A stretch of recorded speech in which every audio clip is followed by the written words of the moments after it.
चैत का महीना आने वाला है। किसानों के हाथ इस समय पैसा आता है। पैसा आता है तो किसान इन पैसों से ज़रूरत पूरी करता है। कुछ ज़मीन बढ़ाने की योजना बनाते हैं और कुछ किसान खेती के लिए भूमि ठेके पर दे देते हैं। इसके बदले में वह भूमि स्वामी को प्रति एकड़ पूर्व से ही तय की हुई राशि दे देता है। ये होती है आम जिंदगी। हमारे विदिशा जिले में हजारों बीघा शासकीय वन भूमि पर बरसों से खेती होती रही है। खेती होती है तो फसल भी लहलहाती है। वन विभाग को शायद इसकी खबर नहीं है, या शायद उसके पास नज़र ही नहीं, या फिर हरियाली इतनी नैन सुख दे रही है कि वन विभाग खुशी से अंधा बना हुआ है। विदिशा जिले की एक छोटी सी तहसील है लटेरी। लटेरी की वन संपदा भी बरसों से लुट रही है। इस लुटती वन संपदा की आवाज़ को पहले तो चीखों में बदला गया और फिर उसे रौंद कर हमेशा के लिए खामोश कर दिया गया।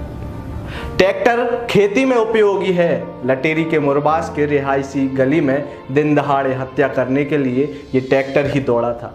ट्रैक्टर की आवाज़ चीखों से दब रही थी। ये चीखें लटेरी के वन क्षेत्र के लिए लड़ रहे संतराम की थीं, जो गली में इस घटना को कुछ लोग भी देख रहे थे और रिकॉर्ड कर रहे थे, लेकिन सभी को कट्टे की नाल से चुप करा दिया गया।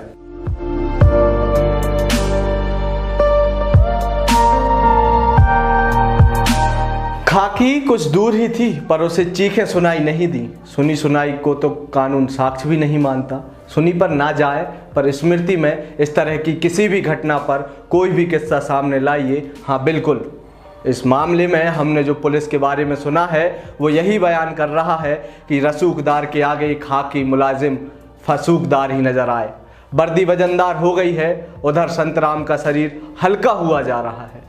पूरा खून रिस चुका है। जिम्मेदारी न निभा पाने वाली वर्दी इस तरह वजनदार हो रही है। फकीर मोहम्मद वन विभाग की सेवा में लगाया है।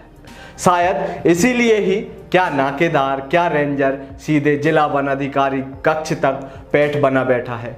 सालों से जंगल कट रहे हैं और सबके तय हिस्से बटे हुए हैं। शक्ति की नौटंकी भी यदा कदा कर दी जाती है, पर उसका उद्देश्य वन क्षेत्र में इजाफा करना नहीं होता, बल्कि मुनाफा बढ़ता रहे इसकी गारंटी का रिन्यूअल करना होता है।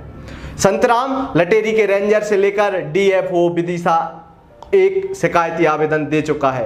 कलेक्टर की चौखट पर भी उसने कई बार दस्तक दी। वन माफिया फकीर मोहम्मद और उसके लड़के रिजवान से वन विभाग के अधिकारियों की साठगांठ की जांच और उनके खिलाफ शिकायती आवेदन भी लोकायुक्त से लेकर महामहिम राज्यपाल को तक संतराम ने दे दिए थे। और जब संतराम की यह लड़ाई रंग लाई, शासकीय वन भूमि पर खेती कर रहे फकीर मोहम्मद उस भूमि से बेदखली के आदेश हो गए, तो यही आदेश उसकी मौत के कारण बन गए। संतराम के कारण फकीर मोहम्मद की वन भूमि से बेदखली की सूचना व्यक्तिगत रूप से दे दी गई थी।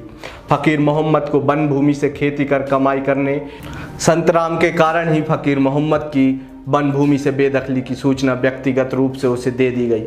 फकीर मोहम्मद को वन भूमि से खेती कर कमाई करने की हराम दाड़ को संतराम ने हिलाकर रख दिया। संतराम की अपनी वन संपदा के लिए लड़ाई उसकी मौत का कारण बन गई। मैं अंकित शर्मा और आप देख रहे थे समाचार अड्डा। इसी तरीके की वीडियो देखने के लिए आप हमसे जुड़े रहिए। फेसबुक पर हमारे पेज को लाइक कीजिए और यूट्यूब पर हमारे पेज को सब्सक्राइब कीजिए। धन्यवाद।